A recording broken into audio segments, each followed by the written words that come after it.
ঘাস চাষ করছেন কিন্তু এই ভুল করছেন না তো। দেখেন, এইখানে একটা নেপিয়ারের প্লট, এখান থেকে ঘাস কাটা হয়েছে কিন্তু পরবর্তী যত্ন নেওয়া হয় নাই।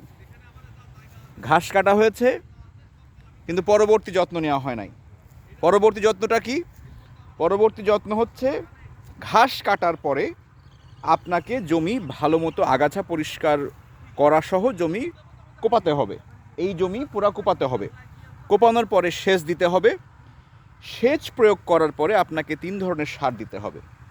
এটা হচ্ছে ইউরিয়া, টিএসপি এবং এমওপি।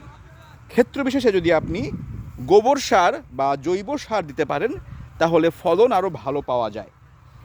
আপনি বিঘা প্রতি 20 থেকে 30 কেজি ইউরিয়া, 15 থেকে 20 কেজি টিএসপি এবং 10 থেকে 12 কেজি এমওপি বিঘার প্রতি আপনাকে ঘাস কাটার পরে মাটি কুপিয়ে আগাছা পরিষ্কার করে সেচ দিয়ে এই সার দিতে হবে। তাহলে আপনি ভালো ফলন পাবেন। কিন্তু এই ভুল করা যাবে না।